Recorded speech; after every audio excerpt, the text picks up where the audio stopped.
Hello friends, welcome back to my channel. My name is Amelia, and today you find me in the last week of August, which is kind of insane. I don't really know where the summer's gone, where the year in general has gone, but that means that we have like 4 months left of the year. September, October, 4 months. One more third of the year remains, and I still have a ton of books that I initially wanted to read this year that I have not yet gotten to. So I thought we would do a little video talking about the books that I'm going to be prioritizing for the last stretch of the year, like that I really want to get to this year.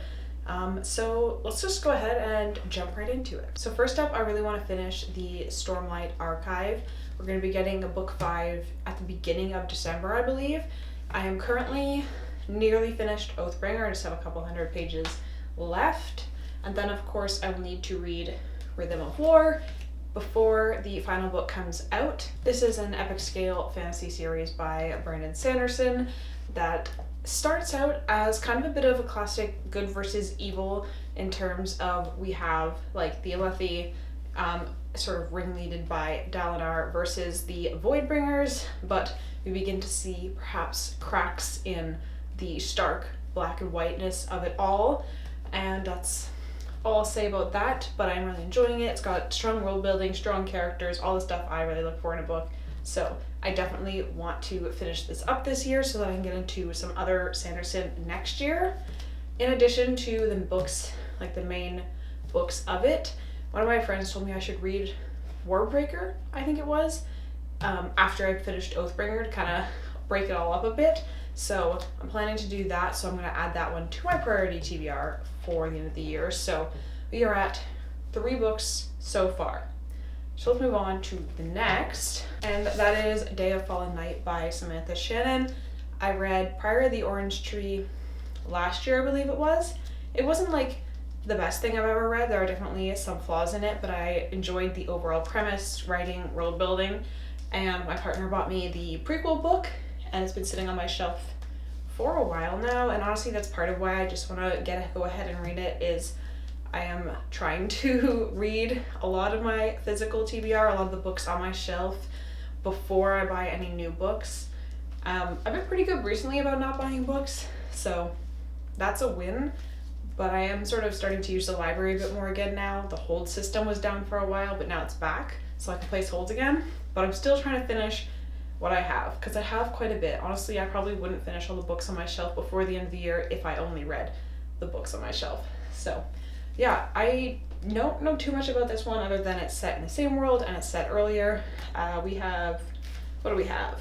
A sister from the Priory, we have a queen, we have dragons, and the Dreadmount erupting. So that's something to look forward to, and of course, it's such a beautiful book. Like, to have it sitting on my shelf unread is honestly a crime. Ooh, it's got a pretty little thing on the hardcover too. Okay, next we have Last Argument of Kings by Joe Abercrombie. I'm pretty sure I started this series this year, but it's only a trilogy, so easy enough to read in 1 year. I have this pretty edition of it that now I'm going to need to replace book 2 with the same edition, and I don't own book 1, I got it from the library. I like to do that sometimes, like get the first book of a series from the library, see if I like it, and then if I do, I will continue buying the rest of the series. But that does sometimes mean that I own like book 2, 3, and whatever, but I don't own book 1. So yeah, that is kind of the situation at this point. This series is like a grimdark series. The plot, I wouldn't say is like super groundbreaking, revolutionary or anything, but the interesting thing about this is the characters, which are extremely flawed, of course, as is kind of typical for grimdark, but they're still very interesting, even if they're not good people. So yeah, this is a series I would like to finish this year as well. I have a bunch of series going on at the moment. I'm going to be doing another spread in my reading journal for a series tracker, because I didn't include that many in my original one at the beginning of the year, and I don't know why I didn't do like a second page for all of the series. I just did my like priority series. So yeah, that's something to potentially look forward to. I might try to fit it in my September reset. Another series that I started this year and are books for my physical TBR is the Echoes saga. I want to get at least one more of these bad boys read This series is trying, well, it is, I suppose you could say, epic fantasy in terms of the scale of the world and the number of the books in the series. So far, I have not been very impressed with the writing and some of the choices in terms of like the plot and like what the characters do, but I own them all, so I'm going to read them all if it kills me. So yeah, this isn't specifically something I'm super excited to read, but I am going to read it. I didn't realize, but apparently the first 3 are like kind of like an arc, and now we're jumping forward 30 years after the original trilogy and picking things up again. So I think we're gonna be picking up with some of the same characters. We'll probably get some new characters, explore some more of the world. So yeah, I'm interested enough to keep going, but this isn't a series that like I think you need to pick up and read. Continuing series, but we're going into the reread category. I wanted to reread this trilogy this year, and I so far only read one of them. So next one, of course, is Royal Assassin. This is the Farseer trilogy by Robin Hobb, the first trilogy in her Greater Realm of the Elderling series. We are following Fitz, who is a bastard of king-in-waiting chivalry, who then abdicates the throne, and Fitz is left on his own in the royal court to sort of navigate everything that's going on there with all the different personalities and powers and find his place in this world. There's also a bit of a war brewing, so he has the outside conflict and the internal conflicts of Buckkeep to contend with, and not to mention like the internal conflicts of self. And that is Royal Assassin by Robin Hobb. This is, I know it is a reread, so like theoretically it should maybe not be a priority, but I just really want to read it, and you know what? Reading is about pleasure, so I should prioritize reading the things that I'm excited to read. While we're talking about rereads, I also want to reread Two Towers.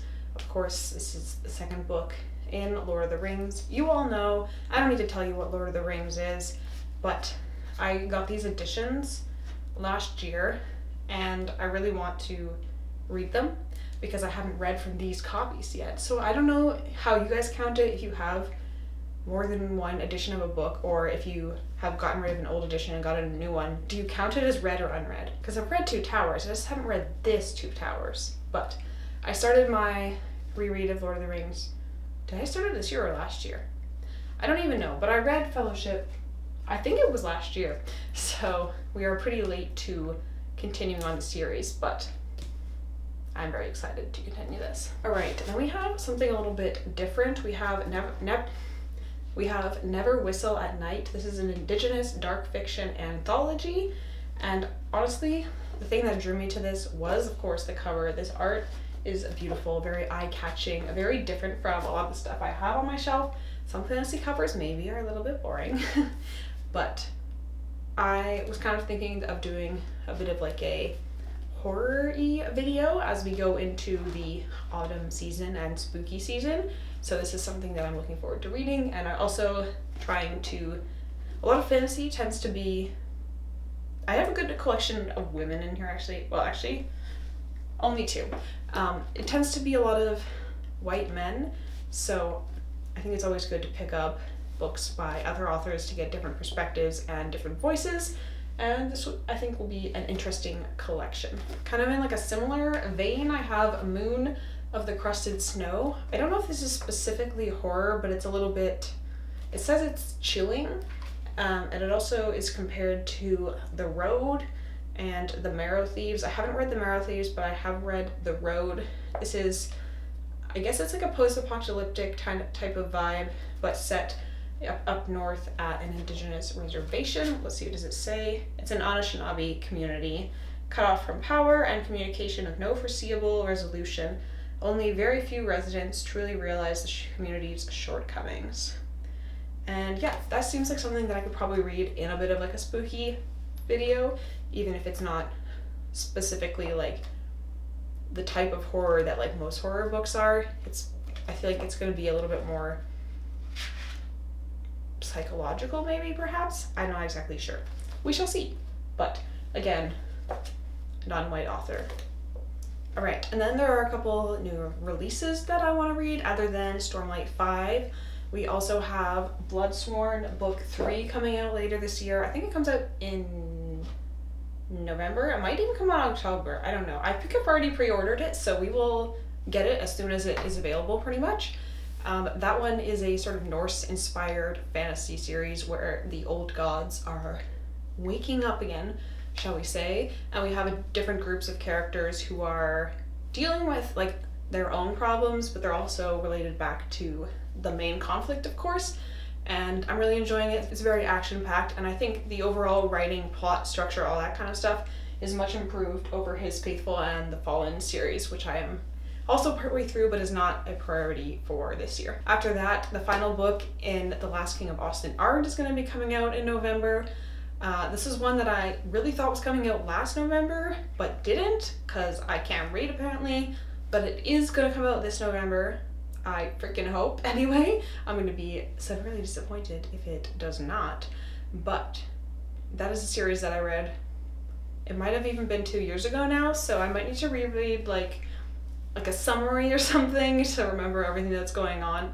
But it's set in the same world as Memory, Sorrow, and Thorn, but later, and we're following the characters as they deal with a Norn revolution? No, I don't know what you would call it. Invasion, I guess.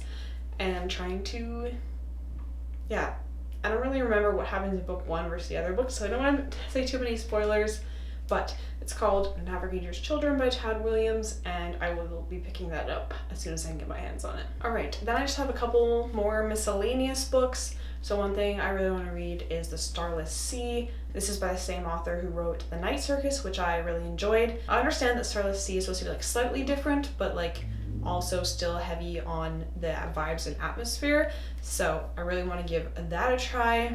And then the other thing on my list is Hellbent by Leigh Bardugo. I read Ninth House last year and I really enjoyed it, but I somehow just have not gotten around to Hellbent yet, but it is on my 24 books in 2024 list that I made in my reading journal, so I would really like to get to it before the end of the year, and then I can say that that series is complete.